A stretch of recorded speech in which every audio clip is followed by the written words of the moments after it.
ਇਹਦੇ ਅੰਦਰ ਜੋ ਚਿੰਤਨ ਚੱਲਦਾ ਰਹਿੰਦਾ, ਯਾਦਾਂ ਚੱਲਦੀਆਂ, ਜਿਸ ਦੀਆਂ ਯਾਦਾਂ ਚੱਲਦੀਆਂ ਰਹਿੰਦੀਆਂ ਨੇ, ਬਾਰ-ਬਾਰ ਚੱਲਦੀਆਂ ਰਹਿੰਦੀਆਂ ਨੇ, ਮਨੁੱਖ ਉਹੀ ਕੁਛ ਹੈ। ਔਰ ਮਨੁੱਖ ਨੂੰ ਜਿਸ ਤੇ ਮਾਣ ਹੈ, ਬਸ ਮਨੁੱਖ ਉਹੀ ਕੁਛ ਹੈ। ਕਈ ਦਫਾ ਮਨੁੱਖ ਦੀ ਸੋਚ ਤੇ ਕੁਝ ਹੋਰ ਚੱਲਦੀ ਪਈ ਆਉਂਦੀ ਹੈ, ਕਰਦਾ ਕੁਛ ਹੋਰ ਪਿਆ ਹੁੰਦਾ ਹੈ। ਵਿਚਾਰ ਤੇ ਅੰਦਰ ਕੁਛ ਹੋਰ ਚੱਲਦੇ ਪਏ ਆਉਂਦੇ ਨੇ, ਲੇਕਿਨ ਕਿਰਦਾਰ ਕੁਛ ਹੋਰ ਪ੍ਰਗਟ ਕਰ ਰਿਹਾ ਹੁੰਦਾ ਹੈ। ਅੰਦਰ ਚਿੰਤਨ, ਯਾਦਾਂ ਤੇ ਕੁਛ ਹੋਰ ਚੱਲ ਰਹੀਆਂ ਹੁੰਦੀਆਂ ਨੇ। ਭਾਵੇਂ ਬੈਠਾ ਗੁਰਦੁਆਰੇ 'ਚ ਹੋਵੇ, ਨਮਾਜ਼ ਪੜ੍ਹ ਰਿਹਾ ਹੋਵੇ, ਪੂਜਾ ਪਾਠ ਕਰ ਰਿਹਾ ਹੋਵੇ, ਮਨੁੱਖ ਜੋ ਕੁਛ ਦਿਖਾਈ ਦੇ ਰਿਹਾ ਹੈ ਉਹ ਨਹੀਂ ਹੈ। ਮਨੁੱਖ ਜੋ ਕੁਛ ਸੋਚਦਾ ਰਹਿੰਦਾ ਹੈ, ਮਨੁੱਖ ਉਹੀ ਕੁਛ ਹੈ।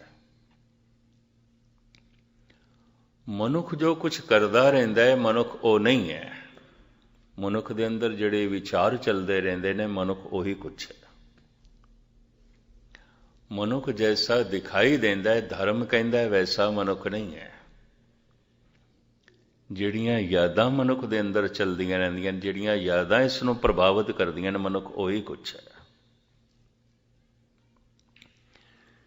ਜਿਸ ਨੂੰ ਬਾਰ-ਬਾਰ ਸੋਚਦਾ ਹੈ, ਜਿਸ ਦੇ ਬਾਰ-ਬਾਰ ਵਿਚਾਰ ਚੱਲਦੇ ਨੇ, ਸਮਝ ਚੱਲਦੀ ਹੈ, ਫਿਰ ਉਹ ਚਿੰਤਨ ਦਾ ਹਿੱਸਾ ਬਣ ਜਾਂਦਾ ਹੈ, ਯਾਦ ਦਾ ਹਿੱਸਾ ਬਣ ਜਾਂਦਾ ਹੈ।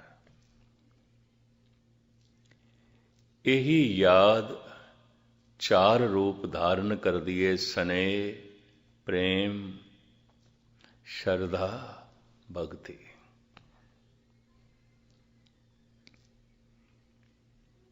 ਆਂਤਰਿਕ ਖੇਡ ਹੈ, ਧਰਮ ਅੰਦਰ ਦੀ ਖੇਡ ਹੈ।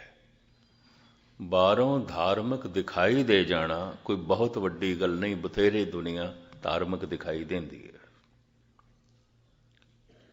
ਪਰ ਮਾਨਸਿਕ ਤਲ ਤੇ ਧਾਰਮਿਕ ਹੋ ਜਾਣਾ ਬੜੀ ਸਾਧਨਾ ਹੈ, ਬੜੀ ਤਪੱਸਿਆ ਹੈ, ਬੜੀ ਮਿਹਨਤ ਹੈ, ਬੜੀ ਕਰੜੀ ਮਿਹਨਤ ਹੈ।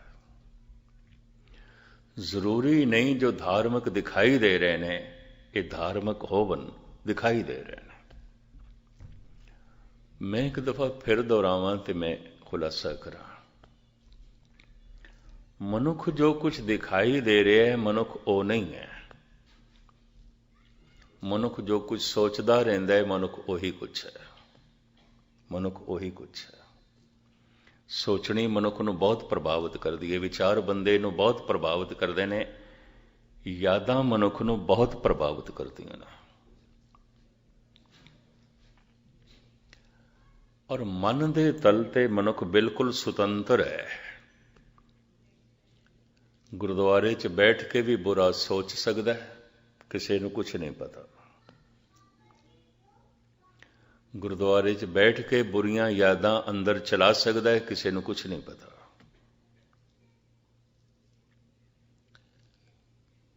ਕਿਸੇ ਧਾਰਮਿਕ ਸਥਲ ਦੇ 'ਚ ਬੈਠ ਕੇ, ਮੰਦਿਰ ਦੇ 'ਚ ਬੈਠ ਕੇ, ਮਸਜਿਦ ਦੇ 'ਚ ਬੈਠ ਕੇ ਵੀ ਮਾੜੇ ਵਿਚਾਰ ਮਨੁੱਖ ਆਪਣੇ ਅੰਦਰ ਚਲਾ ਸਕਦਾ ਹੈ, ਕਿਸੇ ਨੂੰ ਕੁਛ ਨਹੀਂ ਪਤਾ। ਸਿਰਫ ਪਰਮਾਤਮਾ ਨੂੰ ਪਤਾ ਹੈ, ਉਹਦੀ ਪਹੁੰਚ ਸਾਡੇ ਮਨ ਤੱਕ ਹੈ।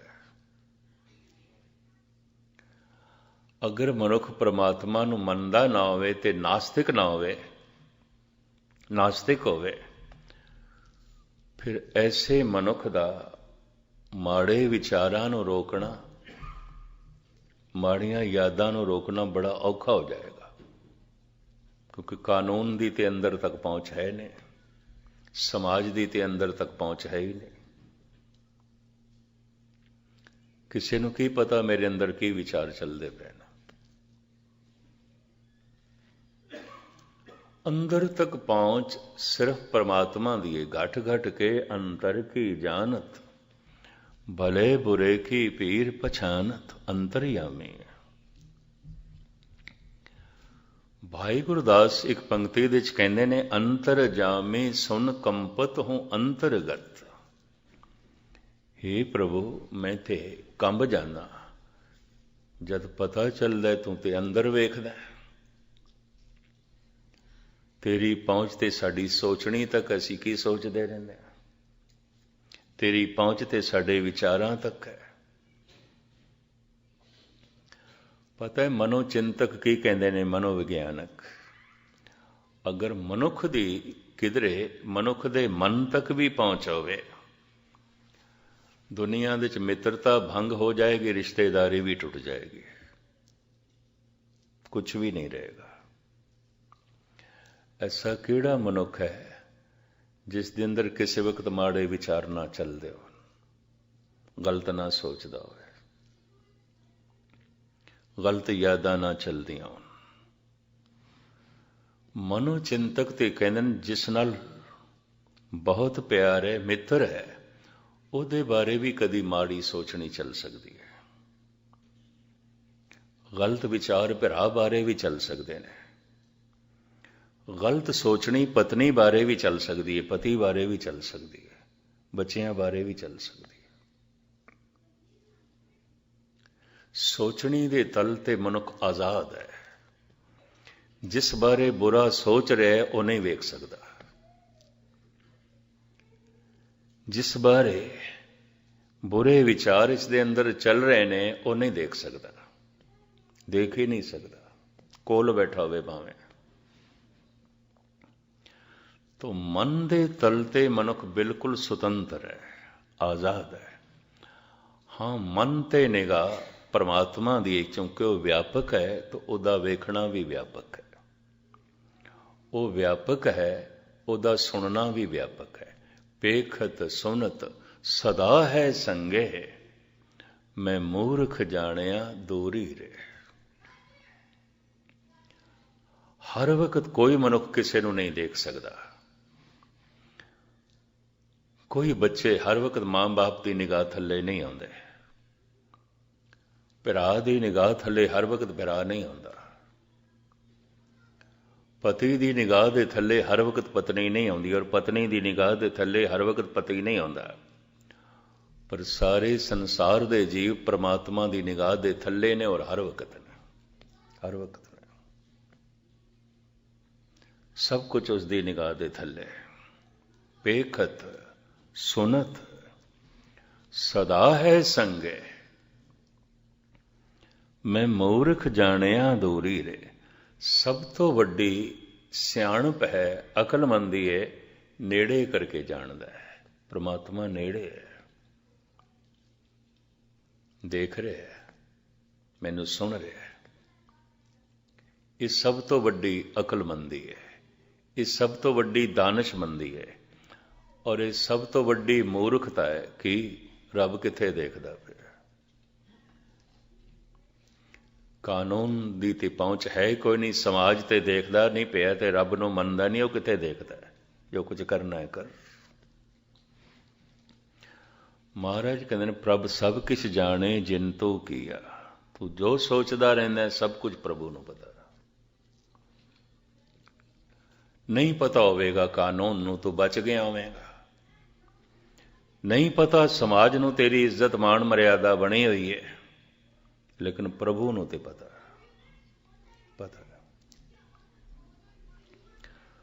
ਪਰਮਾਤਮਾ ਦੇ ਬੇਸ਼ੁਮਾਰ ਗੁਣਾਂ ਦੇ ਚੋਂ ਇੱਕ ਗੁਣ ਹੈ ਕਿ ਉਹ ਵੇਖ ਕੇ ਅਣਡਿੱਠ ਕਰਦਾ ਹੈ। ਦੋਖਨ ਦੇਖਤ ਹੈ ਪਰ ਦੇਤ ਨਾ ਹਾਰ। ਉਹ ਆਪਣਾ ਹੱਥ ਨਹੀਂ ਰੋਕਦਾ ਵੀ ਇਤਨਾ ਬੁਰਾ ਸੋਚਦਾ ਰਹਿੰਦਾ, ਇਹਦੇ ਅੰਦਰ ਇਤਨੇ ਬੁਰੇ ਵਿਚਾਰ ਚੱਲਦੇ ਰਹਿੰਦੇ ਨੇ, ਇਤਨੇ ਬੁਰੇ ਖਿਆਲਾਂ ਦਾ ਇਹ ਮਾਲਕ, ਇਹਦੀ ਇਤਨੀ ਬੁਰੀ ਸੋਚਣੀ, ਲੇਕਿਨ ਫਿਰ ਵੀ ਪਰਮਾਤਮਾ ਆਪਣੇ ਹੱਥ ਨਹੀਂ ਰੋਕਦਾ। ਦੋਖਨ ਦੇਖਤ ਹੈ, ਦੇਖਦਾ ਪਿਆ। ਪੜੋਸੀ ਵੇਖਦਾ ਵੀ ਨਹੀਂ ਤੇ ਢੰਡੋਰਾ ਪਿੱਟਦਾ, ਫਲਾਣਾ ਤੇ ਇੰਝ ਹੈ, ਇੰਝ ਹੈ। ਦੇਖਿਆ ਵੀ ਕੱਖ ਨਹੀਂ, ਢੰਡੋਰਾ ਪਿੱਟੀ ਜਾ ਰਿਹਾ। ਅੱਜ ਤੱਕ ਸੰਸਾਰ ਦਾ ਭਰਮਣ ਕਰਦਿਆਂ ਹੋਇਆਂ ਇੱਕ ਅੰਦਾਜ਼ੇ ਨਾਲ ਮੈਂ ਕਹਿ ਸਕਦਾ ਸੈਂਕੜੇ ਮਨੁੱਖ ਮੈਨੂੰ ਐਸੇ ਮਿਲੇ ਹੋਣਗੇ ਜਿਨ੍ਹਾਂ ਨੇ ਕਿਹਾ ਗਿਆਨੀ ਜੀ ਤੁਹਾਨੂੰ ਫਲਾਣੇ ਬਾਰੇ ਪਤਾ ਹੈ, ਬੜਾ ਅਨਰਥ ਕੀਤਾ ਉਸਨੇ। ਮੈਂ ਕਿਹਾ ਤੂੰ ਦੇਖਿਆ? ਕਹਿੰਦਾ ਦੇਖਿਆ ਤੇ ਨਹੀਂ ਸੁਣਿਆ। ਸੁਣਿਆ ਸੁਣਿਆ।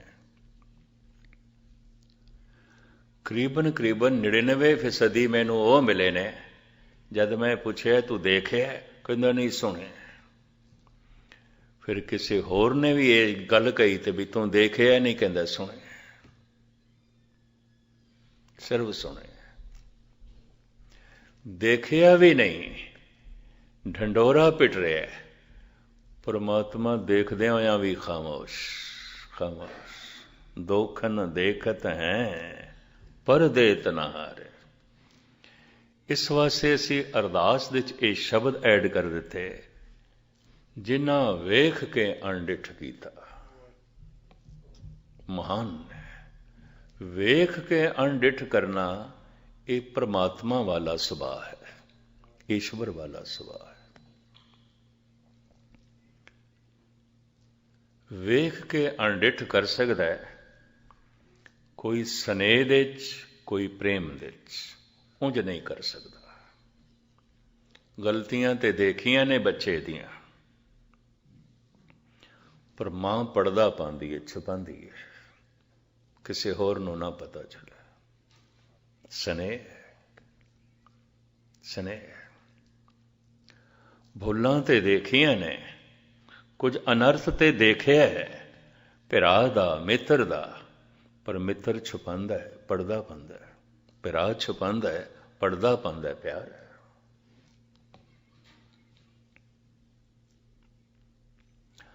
आम हालत विच मनुख वेखदा भी नहीं, ढंडोरा पिटदा है। एक प्यार ही इस वास्ते इसनूं कह दिता गया रब वर्गा ही है। प्यार वेखदा भी है तो खामोश हो जाता है, नज़रअंदाज कर देता है। और एक हकीकत है, मीरा ते साफ कहती है, हे प्रभु जे तू मेरे औगण गिणन लग पवें फिर ते तेरा मिलना कदी हो ही नहीं सकता, हो ही नहीं सकता। प्रभु जो हमरे दोख मत हृदय धारो। हे प्रभु तेरे सुभाव का पता है, तू मेरे दोखा नूं नहीं देखेगा, ना हृदय विच धारण करेगा। कलगीधर पातशाह ते कहंदे ने, ऐसा सुभाव केवल परमात्मा दा है।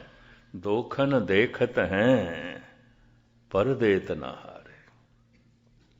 देखदा है। ये अवस्था मनुख दी बन सकती है जिस दिन सारे संसार नाल प्यार हो जाए, तो सारे संसार नाल प्यार उसे नूं भगती कहंदे ने, प्रेमा भगती। परमात्मा नाल प्यार, सारे संसार नाल प्यार। पूरन प्रेम प्रतीत सजे ब्रत गोड़, मड़ी मठ भूल न मान। पूरन प्रेम जिहदी सारी पूर्णता आ गई, परमात्मा आ गया, इसनूं भगती कहंदे ने। जिस दिन मनुख भगत हो जाता है, उहदी अवस्था की बन जाती है। धन गुरु नानक देव जी महाराज फरमान करते हैं, हम नहीं चंगे बुरा नहीं कोई, प्रणवत नानक तारे सोए। साडा कोई दावा नहीं कि मैं चंगा, मेरा कोई कहना नहीं कि कोई बुरा है, कोई बुरा है। मैं चंगा हाँ, मैं चंगा हाँ, भगत दा ये दावा ही खत्म हो जाता है। कोई बुरा है, कोई बुरा है, ऐसा भगत दा कहना ही खत्म हो जाता है। ये भगत दी पहचान और हकीकत है। परमात्मा की दृष्टि च कोई बुरा भला नहीं है। गन्ने दे च रस पा दिता है परमात्मा ने, अमृत है। संतरे दा रस, अंगूरां दा रस अमृत है। पर इस अमृत नूं मनुख चाहे तो जहर बना सकता है, शराब बना ली। रस ते मिठा सी, अंगूरां दा कौड़ा हो गया। रस ते स्वादिष्ट सी, मिठा सी, संतरे दा कौड़ा हो गया। रस ते मिठा सी, गन्ने दा कौड़ा हो गया। मिठे नूं मनुख कौड़ा कर सकता है, अमृत नूं मनुख जहर बना सकता है। मनुख कोल ये तौफीक है। शराब नूं ही देख लो, मनुख ने मिठे नूं कौड़ा कर दिता है तरका के। ਤੇ ਜੇ ਅੰਮ੍ਰਿਤ ਨੂੰ ਮਨੁੱਖ ਜ਼ਹਿਰ ਬਣਾ ਸਕਦਾ ਹੈ ਤਾਂ ਮਨੁੱਖ ਦੇ ਕੋਲ ਇੱਕ ਤੌਫੀਕ ਹੈ, ਜ਼ਹਿਰ ਨੂੰ ਵੀ ਅੰਮ੍ਰਿਤ ਬਣਾ ਸਕਦਾ ਹੈ। ਸੰਖੀਆ ਜ਼ਹਿਰ ਹੀ ਆਉਂਦੀ ਹੈ, ਹਕੀਮ ਵੈਦ ਇਹਨੂੰ ਮਾਰ ਕੇ ਇਸ ਦਾ ਕੁਸ਼ਤਾ ਬਣਾ ਲੈਂਦੇ ਨੇ, ਅੰਮ੍ਰਿਤ ਹੋ ਗਈ, ਅੰਮ੍ਰਿਤ ਹੋ ਗਈ। ਇਕਬਾਲ ਇਸ ਨੂੰ ਬੜੇ ਸੋਹਣੇ ਢੰਗ ਨਾਲ ਬਿਆਨ ਕਰਦੇ ਨੇ, ਜੋ ਜ਼ਹਿਰੇ ਹਲਾ ਹਲ ਹੈ ਵਹੀ ਅੰਮ੍ਰਿਤ ਹੈ ਨਾਦਾਂ, ਮਾਲੂਮ ਨਹੀਂ ਤੁਝਕੋ ਅੰਦਾਜ਼ ਹੈ ਪੀਣੇ ਕੇ। ਇਹ ਤੇ ਪੀਣ ਦਾ ਢੰਗ ਹੈ, ਜੇ ਤੈਨੂੰ ਆ ਜਾਏ ਅੰਮ੍ਰਿਤ ਹੈ, ਤੇ ਜੇ ਪੀਣ ਦਾ ਢੰਗ ਨਹੀਂ ਆਇਆ ਤਾਂ ਜ਼ਹਿਰ ਹੈ। ਜੇ ਜੀਣ ਦਾ ਢੰਗ ਆ ਗਿਆ ਤਾਂ ਜ਼ਿੰਦਗੀ ਅੰਮ੍ਰਿਤ ਹੈ, ਜੇ ਜੀਣ ਦਾ ਢੰਗ ਨਹੀਂ ਆਇਆ ਤਾਂ ਜ਼ਿੰਦਗੀ ਹੀ ਜ਼ਹਿਰ ਹੈ। ਜੇ ਰਹਿਣ ਦਾ ਤੈਨੂੰ ਢੰਗ ਆ ਗਿਆ, ਸਾਰਾ ਸੰਸਾਰ ਅੰਮ੍ਰਿਤ ਹੈ, ਨਿਰੰਕਾਰ ਦਾ ਰੂਪ ਹੈ। ਤੇ ਜੇ ਤੈਨੂੰ ਰਹਿਣ ਦਾ ਢੰਗ ਨਹੀਂ ਆਇਆ, ਸਾਰਾ ਸੰਸਾਰ ਜ਼ਹਿਰ ਹੈ। ਇਹ ਤੇਰੇ ਤੇ ਮੁਨੱਸਰ ਹੈ, ਤੂੰ ਜ਼ਹਿਰ ਦੇ ਚ ਜੀਵਣਾ ਹੈ ਕਿ ਅੰਮ੍ਰਿਤ ਦੇ ਚ ਜੀਵਣਾ ਹੈ। ਸਤਸੰਗ ਇਸ ਵਾਸਤੇ ਹੈ, ਔਰ ਅੱਜ ਤੱਕ ਬੜੇ ਬੜੇ ਅਵਤਾਰੀ ਪੁਰਸ਼ ਮਹਿਜ਼ ਇਸ ਲਈ ਆਏ ਕਿ ਮਨੁੱਖ ਚੁਣਾਵ ਠੀਕ ਕਰ ਸਕੇ, ਮਨੁੱਖ ਚੋਣ ਠੀਕ ਕਰ ਸਕੇ। ਅਕਸਰ ਮਨੁੱਖ ਚੁਣਾਵ ਗਲਤ ਕਰ ਲੈਂਦਾ, ਜ਼ਿੰਦਗੀ ਸਾਰੀ ਗਲਤ ਹੋ ਜਾਂਦੀ ਹੈ। ਜਿਤਨੇ ਜ਼ਿੰਦਗੀ ਦੇ ਤਾਰੀਕੀ ਹੋਵੇਗੀ, ਅਗਿਆਨ ਹੋਵੇਗਾ, ਉਤਨੀ ਹੀ ਜ਼ਿੰਦਗੀ ਜ਼ਹਿਰੀਲੀ ਬਣ ਜਾਏਗੀ। ਫਿਰ ਤਾਰੀਕ ਮਨੁੱਖ ਦਾ ਸੰਬੰਧ ਵੀ ਤਾਰੀਕੀ ਨਾਲ ਹੁੰਦਾ ਹੈ, ਰਾਤ ਨਾਲ ਹੁੰਦਾ ਹੈ। ਅੰਮ੍ਰਿਤ ਵੇਲੇ ਸੁੱਤਾ ਰਹਿ ਜਾਏਗਾ, ਰਾਤ ਦੀ ਤਾਰੀਕੀ ਨੂੰ ਉਜਵਲ ਕਰਕੇ ਜੂਏ ਖਾਨੇ 'ਚ ਬੈਠਾ ਹੋਵੇਗਾ, ਵੈਸ਼ਿਆਲੇ 'ਚ ਬੈਠਾ ਹੋਵੇਗਾ। ਮੰਦਰਾਂ ਦੀ ਰੌਣਕ ਤੇ ਖਤਮ ਹੋ ਗਈ, ਜੂਏ ਖਾਨਿਆਂ ਦੀ ਰੌਣਕ ਵੱਧ ਗਈ। ਮੰਦਰ ਉਸ ਨੂੰ ਕਹਿੰਦੇ ਨੇ ਜਿਸ ਦਾ ਦੁਆਰ ਸਵੇਰੇ ਖੁੱਲ੍ਹਦਾ ਹੈ, ਅੰਮ੍ਰਿਤ ਵੇਲੇ ਖੁੱਲ੍ਹਦਾ ਹੈ। ਜਿੱਥੇ ਸਵੇਰੇ ਘੜਿਆਲ ਵੱਜਦਾ ਹੈ, ਜਿੱਥੇ ਸਵੇਰੇ ਗੁਰਬਾਣੀ ਦੀ ਗੂੰਜ ਉੱਠਦੀ ਹੈ, ਉਹ ਤੇ ਬੇਸ਼ਤਰ ਜਗ੍ਹਾ ਉਂਝ ਹੀ ਬੰਦ ਹੋ ਗਈ। ਪਤਾ ਹੈ ਕਿਉਂ? ਅਰਥ ਸ਼ਾਸਤਰ ਦਾ ਇੱਕ ਨਿਯਮ ਹੈ, ਮਾਰਕੀਟ ਦੀ ਚੀਜ਼ ਬਹੁਤ ਪਈ ਹੈ ਪਰ ਗ੍ਰਾਹਕੀ ਨਹੀਂ ਹੈ, ਕੋਈ ਲੈਣ ਵਾਲਾ ਨਹੀਂ। ਇਹ ਮਾਰਕੀਟ ਦੇ ਵਿੱਚ ਇਹ ਚੀਜ਼ ਕਿੰਨੇ ਚਿਰ ਤੱਕ ਪਈ ਰਹੇਗੀ? ਕੋਈ ਲੈਣ ਵਾਲਾ ਹੀ ਨਹੀਂ, ਕੋਈ ਗ੍ਰਾਹਕ ਹੀ ਨਹੀਂ, ਕੀਮਤ ਵੀ ਗਿਰਦੀ ਜਾਏਗੀ। ਯਕੀਨ ਜਾਣੋ, ਅੱਜ ਧਰਮ जितना बेकीमत हो गया है, कोई चीज इतनी बेकीमत नहीं। ये भी मैं अर्ज करते हैं, हकीकत है, सच्चाई है, जबकि उस तो वड मुल्ला होर कुछ भी नहीं है। वस्तु बहुत पई है, ग्राहकी नहीं है, कीमतां गिर जाणगियां, बिल्कुल ग्राहकी नहीं है। वो वस्तु एक दिन मार्केट तो ओझल हो जाएगी, आउट ऑफ मार्केट हो जाएगी, नहीं रह सकती। चर्च ते उन्हां दे दरवाजे ते बथेरे बंद हो गए ने, कईयां दे ते दीवा बत्ती भी नहीं होंदी। ये भी मैं अर्ज करते हैं, भारत दे च भी बहुते मंदिरां दे सिर कल्ला पुजारी बैठा रहिंदा है। बड़ियां बड़ियां बिल्डिंगां गुरुद्वारियां दी मजाल है, अंम੍ਰਿਤ ਵੇਲੇ कोई एक मनुख गुरु नाल जुड़न दी उमंग रखदा होवे, तड़प रखदा होवे। हर चीज दी अपनी रुत है, हर चीज दा अपना समा है। नाम बीजण दा भी समा है। ਅੰਮ੍ਰਿਤ ਵੇਲਾ सच नाम वडियाई विचार, वो ते खो गया। ਕਲੱਬਾਂ ਦੀ ਰੌਣਕ ਵੱਧ ਗਈ, ਥੀਏਟਰਾਂ ਦੀ ਰੌਣਕ ਵੱਧ ਗਈ, ਵੇਸ਼ਿਆਲਿਆਂ ਦੀ ਰੌਣਕ ਵੱਧ ਗਈ, ਜੂਏ ਖਾਨਿਆਂ ਦੀ ਰੌਣਕ ਵੱਧ ਗਈ। ਰੱਬ ਦੀ ਨੇਤ ਅਤਕੀ ਦਾਸ ਦਾ 3 ਦਿਨ ਦਾ ਪ੍ਰੋਗਰਾਮ ਰੀਨੋ ਵਿੱਚ ਸੀ। ਮੈਂ ਪਹਿਲੀ ਦਫਾ ਗਿਆ। ਸਾਰਾ ਸ਼ਹਿਰ ਬੜਾ ਪੁਰ ਰੌਣਕ, ਬੜੀ ਲਾਈਟ, ਇੱਕ ਇੱਕ ਬਿਲਡਿੰਗ ਬੜੀ ਸਜੀ ਹੋਈ। ਰਾਤ ਦੇ ਵਕਤ ਪਹੁੰਚੇ, ਸੰਧਿਆ ਹੋ ਗਈ ਸੀ। ਜਿਹੜਾ ਸੱਜਣ ਲੈ ਜਾ ਰਿਹਾ ਸੀ, ਮੈਂ ਉਸਨੂੰ ਪੁੱਛਿਆ ਸੀ, ਹਰ ਬਿਲਡਿੰਗ ਦੇ ਅੰਦਰ ਕੋਈ ਖੁਸ਼ੀ ਹੋ ਰਹੀ ਹੈ, ਕੋਈ ਵਿਆਹ ਸ਼ਾਦੀ ਹੈ, ਇੰਨੀ ਸਜਾਵਟ? ਕਹਿੰਦਾ ਗਿਆਨੀ ਜੀ ਕਿਹੜੇ ਚੱਕਰ 'ਚ ਪਏ, ਸਭ ਜੂਏ ਖਾਨੇ ਨੇ। ਇਸ ਸ਼ਹਿਰ ਦੀਆਂ ਸਾਰੀਆਂ ਬਿਲਡਿੰਗਾਂ 'ਚ ਵੱਡੀਆਂ ਵੱਡੀਆਂ ਦੇਖਦੇ ਪਏ, ਸਜੀਆਂ ਹੋਈਆਂ ਸਭ ਜੂਏ ਖਾਨੇ ਨੇ। ਔਰ ਕਹਿਣ ਲੱਗੇ ਮਜਬੂਰੀ ਹੈ ਸਾਡੀ, ਸਾਨੂੰ ਵੀ ਇੱਕ ਬਿਲਡਿੰਗ ਮਿਲੀ ਹੈ ਨਾ ਜੂਏ ਖਾਨਿਆਂ ਦੇ ਵਿਚਕਾਰ ਹੀ ਮਿਲੀ ਹੈ, ਗੁਰਦੁਆਰਾ ਵੀ ਉੱਥੇ ਹੀ, ਜਿੱਥੇ ਤੁਹਾਨੂੰ ਲੈ ਜਾ ਰਹੇ ਹਾਂ। ਮਜਬੂਰੀ ਹੈ ਕਹਿੰਦੇ ਸਾਡੀ। ਇੰਨਾ ਸਜਿਆ ਹੋਇਆ ਸ਼ਹਿਰ ਅਮਰੀਕਾ ਦਾ ਮੈਂ ਪਹਿਲੀ ਦਫਾ ਦੇਖਿਆ। ਦੇਖੇ ਦੇ ਸ਼ਹਿਰ ਬੜਿਆ, ਇੰਨੀ ਸਜਾਵਟ, ਇਤਨਾ ਸ਼ਿੰਗਾਰਿਆ ਹੋਇਆ, ਸਭ ਜੂਏ ਖਾਨੇ, ਔਰ ਬੜੀ ਭੀੜ, ਬੜੀ ਭੀੜ। ਹੈਰਾਨਗੀ ਲਈ ਪਤਾ ਨਹੀਂ ਕਿਸ ਤਰ੍ਹਾਂ ਇੱਕ ਮਾਹੌਲ ਹੈ ਕਿ ਉਹਨਾਂ ਜੂਏ ਖਾਨਿਆਂ ਦੇ ਵਿਚਕਾਰ ਇੱਕ ਚਰਚ ਵੀ ਬਣਿਆ ਹੋਇਆ ਹੈ। ਦਰਵਾਜ਼ੇ ਬੰਦ ਪਏ ਨੇ, ਕਿਧਰੇ ਇਤਵਾਰ ਨੂੰ ਖੁੱਲ੍ਹਦਾ, 1-2 ਬੰਦੇ ਭੁੱਲੇ ਬਿਸਰੇ ਚਲੇ ਜਾਂਦੇ ਨੇ।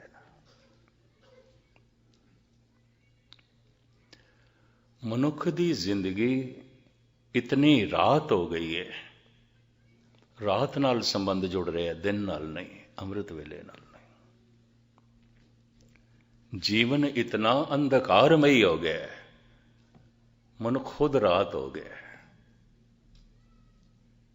ਦਿਨ ਨਹੀਂ ਰਿਹਾ, ਪ੍ਰਕਾਸ਼ ਨਹੀਂ ਰਿਹਾ। ਜਿਨ੍ਹਾਂ ਦੀ ਜ਼ਿੰਦਗੀ ਉਜਵਲ ਸੀ, ਪ੍ਰਕਾਸ਼ਮਈ ਸੀ, ਉਹਨਾਂ ਦੀ ਆਤਮਾ 'ਚੋਂ ਧਰਮ ਮੰਦਰਾਂ ਦਾ ਜਨਮ ਹੋਇਆ ਹੈ, ਅੰਮ੍ਰਿਤ ਵੇਲੇ ਦਾ ਜਨਮ ਹੋਇਆ ਹੈ, ਸੰਖ ਨਗਾਰੇ, ਘੜਿਆਲ ਬਾਂਗ, ਪੂਜਾ ਪਾਠ ਦਾ ਜਨਮ ਹੋਇਆ ਹੈ। ਉਹਨਾਂ ਲੋਕਾਂ ਨੇ ਇਸ ਨੂੰ ਜਨਮ ਦਿੱਤਾ। ਪਰ ਸਹਿਜੇ ਸਹਿਜੇ ਦੂਜੀ ਤਾਦਾਦ ਵੱਧਦੀ ਜਾ ਰਹੀ ਹੈ, ਵੱਧਦੀ ਜਾ ਰਹੀ ਹੈ। ਮੰਦਰ ਬੇਰੌਣਕ ਹੁੰਦੇ ਜਾ ਰਹੇ ਨੇ, ਜੂਏ ਖਾਨਿਆਂ ਦੀ ਰੌਣਕ ਵੱਧਦੀ ਜਾ ਰਹੀ, ਵੇਸ਼ਾਲਿਆਂ ਦੀ ਰੌਣਕ ਵੱਧਦੀ ਜਾ ਰਹੀ ਹੈ, ਕਲੱਬਾਂ ਥੀਏਟਰਾਂ ਦੀ ਰੌਣਕ ਵੱਧਦੀ ਜਾ ਰਹੀ ਹੈ। ਕਾਰਨ ਬਾਹਰ ਸਿਰਫ ਵੇਖਣਾ ਹੁੰਦਾ ਤੇ ਵੇਖ ਕੇ ਰਸ ਲੈਣਾ ਹੁੰਦਾ ਹੈ। ਧਰਮ ਬਾਰੇ ਇਹ ਹੈ ਕਿ ਅੱਖਾਂ ਮੀਟ ਤੇ ਧਿਆਨ ਅੰਦਰ ਲੈ ਜਾ। ਔਖਾ ਕੰਮ ਹੈ, ਔਖਾ ਕੰਮ। ਸਵਾਮੀ ਰਾਮਾਨੰਦ ਦਾ ਭਾਵੇਂ ਇੱਕੋ ਹੀ ਸ਼ਬਦ ਹੈ ਧੰਨ ਗੁਰੂ ਗ੍ਰੰਥ ਸਾਹਿਬ ਜੀ ਮਹਾਰਾਜ ਦੇ ਅੰਦਰ, ਬਸੰਤ ਰਾਗ ਦੇ ਵਿੱਚ, ਬੜਾ ਸਾਰਥਿਕ ਹੈ, ਬੜਾ ਕੀਮਤੀ ਹੈ। ਉਹ ਕਹਿੰਦੇ ਨੇ ਕਤ ਜਾਈਏ ਰੇ ਘਰ ਲਾਗੋ ਰੰਗ। ਕਿੱਥੇ ਜਾਵਾਂ ਮੈਂ, ਘਰ ਦੇ 'ਚ ਹੀ ਰੰਗ ਲੱਗ ਗਿਆ, ਭਟਕਣਾ ਮਿਟ ਗਈ ਹੈ। ਕਤ ਜਾਈਏ ਰੇ ਘਰ ਲਾਗੋ ਰੰਗ, ਮੇਰਾ ਚਿਤ ਨਾ ਚਲਤ ਮਨ ਭਇਓ ਪੰਗ। ਯਾਦਾਂ ਜਦ ਬਾਹਰ ਚਲਨ ਤਾਂ ਮਨ ਭਟਕ ਰਿਹਾ ਹੈ, ਸੋਚਣੀ ਜਦ ਬਾਹਰ ਜਾਵੇ ਤਾਂ ਮਨ ਭਟਕ ਰਿਹਾ ਹੈ, ਵਿਚਾਰ ਜਦ ਬਾਹਰ ਮੁਖੀ ਹੋਵਨ ਤਾਂ ਮਨ ਬਾਹਰ ਭਟਕ ਰਿਹਾ ਹੈ। ਹਰ ਵਕਤ ਮਨ ਬਾਹਰ ਭਟਕਦਾ ਹੈ। ਕਿ ਬਾਹਰ ਕਿਸ ਤਰ੍ਹਾਂ ਭਟਕਦਾ ਹੈ? ਸਮੇਂ ਦੇ 'ਚ ਭਟਕਦਾ ਹੈ, ਵਕਤ ਦੇ 'ਚ ਭਟਕਦਾ ਹੈ, ਕਾਲ ਦੇ 'ਚ ਭਟਕਦਾ ਹੈ। ਗੁਜ਼ਰੇ ਹੋਏ ਸਮੇਂ ਦੀਆਂ ਯਾਦਾਂ ਦੇ ਚਲੇ ਜਾਂਦਾ ਹੈ, ਆਉਣ ਵਾਲੇ ਸਮੇਂ ਦੀ ਚਿੰਤਾ ਦੇ ਚਲਾ ਜਾਂਦਾ ਹੈ। ਮਨੁੱਖ ਜਿੱਥੇ ਬੈਠਾ ਹੋਵੇਗਾ, ਹੈ ਮਨ ਅਕਾਲ ਦਾ ਹਿੱਸਾ। ਮਨ ਤੂੰ ਜੋਤ ਸਰੂਪ ਹੈ, ਆਪਣਾ ਮੂਲ ਪਛਾਣ, ਹੈ ਤੇ ਅਕਾਲ ਦਾ ਹਿੱਸਾ। ਭਟਕਦਾ ਅਕਾਲ ਦੇ 'ਚ ਹੈ। ਮਨ ਅਕਾਲ ਹੋ ਸਕਦਾ ਹੈ ਤੇ ਕਾਲ ਦਾ ਰੂਪ ਵੀ ਹੋ ਸਕਦਾ ਹੈ। ਅਗਰ ਕਾਲ ਦੇ 'ਚ ਭਟਕਦਾ ਰਿਹਾ तो बार बार शरीर मिलता रहेगा। इसे नूं कहंदे ने आवागमन, बार बार जमदा रहेगा, मरदा रहेगा, जमदा रहेगा। ये बार बार वाहन इसनूं मिलेगा। जितने चिर तक मन अचेत है सिलसिला चलता रहेगा। हुणे कीर्तन दे च एक पंक्ति आई सी, मिटियो अंधेर मिलत हर नानक, जन्म जन्म की सोई जागी। शरीर रात ਨੂੰ ਸੌਂ ਜਾਂਦਾ ਹੈ, ਸਵੇਰੇ ਜਾਗ ਪੈਂਦਾ ਹੈ। ਇਹ ਮਨ ਤੇ ਕਈ ਜਨਮਾਂ ਦਾ ਸੁੱਤਾ ਪਿਆ। ਇਹ ਵੀ ਮਹਿਰਸ ਪਤਾ ਨਹੀਂ ਕਿਤਨੇ ਜਨਮਾਂ ਦਾ। ਮਿਟਿਓ ਅੰਧੇਰ ਮਿਲਤ ਹਰ ਨਾਨਕ, ਜਨਮ ਜਨਮ ਕੀ ਸੋਈ।